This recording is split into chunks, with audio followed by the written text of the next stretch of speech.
Chapter 6 Burning the Daylight. The afternoon was drawing on, but all four of them were still up on Crow Hill, avoiding the so-called real world down below.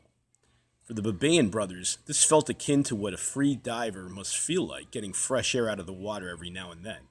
And even though it was starting to get chilly on that hilltop, the two Babayan brothers were surprisingly in good spirits all of a sudden.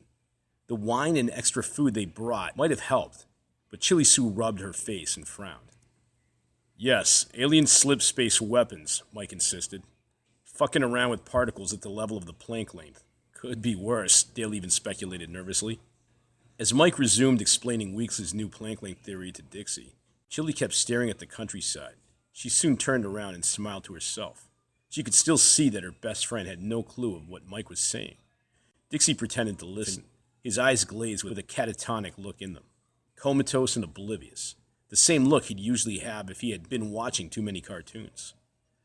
While Dixie was probably daydreaming about anime, Chili finally shook the cobwebs out of her head and asked to hear out this crazy Planck length theory for herself one more time. What a crazy theory! Yet despite the condescending tone in Mike's voice whenever she'd ask for clarifications, Chili at least appreciated that this crackpot idea seemed to fill more gaping holes than anything else explaining the spook activity all over town. At least better that the powers that be, or whoever really ran their incompetent government around here, seemed to try to explain. Hell, Saig Darknaropa might really be behind everything, Mike Babayan speculated excitedly as he let his mind wander. He loved bragging about subjects he knew a lot about. If not the Planck length, then... Oh, come on, said Dale. Just hear me out, said his brother. Maybe that explains everything, really. Maybe there's a connection. Maybe it's that simple. Even the prophetic ability you got in your own head. He motioned towards Dixie. As if to reinforce his point, the timing to the increased UFO sightings did appear to be growing around the planet. I kind of like the new spank length theory better, said Chili. Help me out, though. Planck length, Mike corrected her. New Planck length theory. You want to hear it one more time? It's hard to understand, she confessed. Too happy to oblige, Mike went on to explain again how the Planck length in space-time all over the universe worked, and how there were really only three theories that made the most sense to what was going on. It was no use trying to explain anything to Chili and Dixie. Mike concluded that no matter how he tried to justify his position, the two of them sat there fatigued, or phased at the heavy-handed truths the Babayan brothers had just dished out to them. It was getting awkward up on that cliff top, and after saying what he had just said to Chili, Mike could feel the tension in the air. Well, what are you ultimately getting at anyway with that? Planck growing theory, Chili grunted after a bit. All I was trying to conclude to your friend here, if it helped, is that maybe, aside from his psychic dream here, maybe through these greats existing in the universe getting bigger, maybe his strange abilities come from the bits of the unknown. That, and more unnatural activity besides. Oh, here we go, Dale grunted in turn, half annoyed, half amused. He knew where his brother was going again with this. And yes, maybe there really are invisible aliens living among us now, Mike went on, all stemming more abundant than ever now that Saig Darknaropa landed. Started existing. I don't know how to explain it all detailed, but Weeks could tell you much better. Chili put her hands on her head and rubbed her forehead. She really wanted to go home now. Saig Darknaropa. The most warped, asinine, and poorly counter-defended conspiracy theory of them all. A few elections ago, a strange cloud phenomenon, a dust storm, had clouded much of southwestern Russia and the Middle East. The storm never left, and then the government set up direct energy lasers defense around this area. And everything in there, all knowledge within it and communication passing into it, disappeared like an event horizon. And then all the weird stuff especially started happening around on the planet. Weirder than the second flood. It was a nice anomaly to think about. Or stupid, depending on her mood. But right now, she had too many other things on her plate. Career prospects are tough, Mike teased her as he guessed what her problem was. Imagine all these things happening for real if they're true. And on top of that, bombing your courses at the same time, he added as his brother laughed. Times are interesting. Interesting anywhere but here, mused Dixie, meaning King Cankerbill. Including here, said Mike. It's either what I said or something coming up from there, he added, pointing towards the north. I think we really do live near a paranormal gold mine. I know the district always ignores it, but I can't think of a better way to explain what's going on. You said it yourself, Chili. When the conspiracy theories start to make more rational sense in the evening news, we've got a problem. You've always felt something's going on behind the scenes. Mike straightened up and looked at her. Look, I'm sorry if I touched a nerve, he told her. I don't even know what that would be, but I feel like I have to walk on eggshells now. Chili Sue just muttered something inaudible to herself. Let's just go, she told him, and motioned to head down the cliff. Fine, whatever, said Mike. You know, you used to be really totally into this kind of stuff. As far as I can tell, then she just got all of a sudden shut down, he referred to her in third person as he looked at Dixie. And right when things get more interesting, she doesn't even try.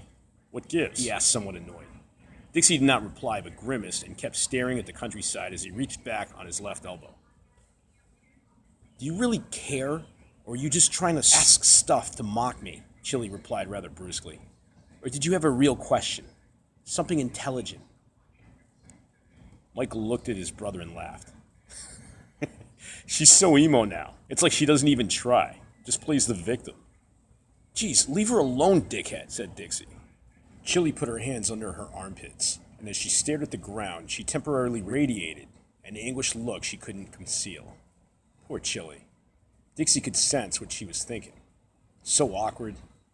Acting so awkward that it even made the Babayan brothers more uncomfortable. But they finally let her be, and continued to debate to each other about Mike's conspiracy theories as they all walked back to the car. The car ride home wasn't any less awkward, as the Babayan brothers continued to talk about strange stuff like the anomaly of Sake Dark Naropa and other geopolitics. Chili remained silent behind the wheel with Dixie in the passenger seat, still holding the loose glove compartment with his knees. For 15 minutes, these two remained silent, overhearing all sorts of strange notions about the weather that Mike was bringing up in the back seat. Soon Mike brought up the urban legends regarding the desolate wastelands of Anakaland up north. If you accept Weeks' multidimensional theory with all the nuclear bomb testing, Mike proposed, maybe we really have done damage to these so-called realms where these beings come from, as much as we've done here. Dale had to laugh.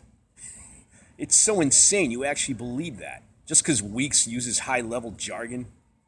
Well, why not, said Mike. It only makes sense. Seismic waves of some sort must have permeated into their hyperdimensional atmosphere. Blah, blah, blah, blah. Soon a pointless argument broke out in the back seat. After a while, Chili finally broke her silence. It's like something's in the air, she privately confessed to Dixie. Listen to them. All the bad news, even these two dorks seem on edge, more than normal. Dixie nodded, but had nothing to say. I'm sorry. I know there's a lot on your plate, and I probably haven't been helping either, she went on. I've been negative myself, but with all the confusion around, we shouldn't let ourselves get this on edge. We're bigger than that. Suddenly, like a bad omen, a funeral procession cut in front of them. 6 minutes went by, and then after that, they ran into two one-way construction detours on the way back, taking the Afernerney Highway to avoid further congestion. They did great until they slammed into another traffic jam on the highway. Apparently, the sudden descent of fog in the area was creating quite the bottleneck. It almost felt like they were in a bad cartoon. I still stand by my word, Chili told Dixie, defiantly, as the traffic cleared and the Babayan brothers continued to argue in the back. Dixie looked at the trees passing by them and scoffed to himself. Yeah, thanks, Chili. Hey, he had a legitimate excuse to feel on edge. Aside from potentially needing to see a doctor and his car, job, and academic problems, the fog reminded him of a thought that Chili had recently planted in his head. What if what you feel you're good at in life is insignificant to everyone else? What then? How do you feel? This day keeps getting better and better, Dixie muttered to himself. And as if on cue, Dale's heavy-handed diatribe in the back seat could be heard louder now that they had rolled the back windows up. Boring realms, they call it. Boring's relative, I agree. Dixie could hear Dale. I'll at least agree with that. Especially for you two, huh? He laughed teasingly to Dixie and Chili. Boring? Should seem perfectly fine to you, seeing how you contribute to the boredom. You haven't said a word since we left Crow Hill. Well, how about shut up unless you have something intelligent to say, Chili called right back. You haven't said anything interesting since you got in the car. Not worth getting involved in your dumb debates. Hey, when's that test again? Dale asked her. He then gave them a playful rant about how screwed they were. So unmotivated. Dixie, by the way, sorry about the car, Mike broke in. Fixing it is cheaper than getting a brand new one. But you may want to figure out soon how you're going to get that thing inspected at the end of the month. I noticed, too, that the rust stains are worse. And blah, blah, blah. Dixie rubbed his face in anguish as Mike tried to give him crappy advice on what to do. What a shitty week to be alive, Dale laughed nervously. Ignoring them, Dixie and Chili kept staring at the passing streets of Kincankerville while Mike, hating their awkward silence, kept talking passive-aggressive smack to his brother about how unpleasant, victimized people were. After Chili finally dropped off the Babayan brothers, she breathed a sigh of relief. Creeping shit, she told Dixie. I just wanted to relax, but everything's gone opposite. She looked at her friend, slumped down on the passenger seat, shoulders bent, double chin due to fatigue. I can't imagine this helped you, she told him. I'm sorry. When they hit the spoiled sport, Chili kept apologizing that the trip had been rather useless. It was my idea, she repeated. I think... But her word fell silent. What? You think what? Dixie insisted. Nothing, said Chili. She had just sipped a smoothie that appeared to have temporarily revived her spirits. Although she insisted it was dumb for them to not stay positive in general, Dixie knew she was full of it. Listen, he told her. I know it's more inspiring to be upbeat, but there's no life behind it, he chortled rather grimly. The next couple days are going to suck, and I'd rather know what you're really thinking. No, you don't, Chili replied. Oh, come on, I'm not a wuss. I can handle it. I think actually Mike might be right. About the increase in haunted activity? No. She took a deep breath. This may not be the best time to say it, but about how we're full of shit. She took another deep breath and sighed while she let her tea carelessly spill all over the table while she rocked it. Sooner or later, we're gonna have to accept reality. Reality? Asked Dixie. Yeah, she grunted. It doesn't even matter to what happened to me. Or you, for that matter. It doesn't even matter what I believe, and how maybe one of us, or any fool that thinks like us somewhere out there may be right. We're going to have to accept that our parents understand the game and knew what they were talking about. We might as well plunge into it now, sooner than later.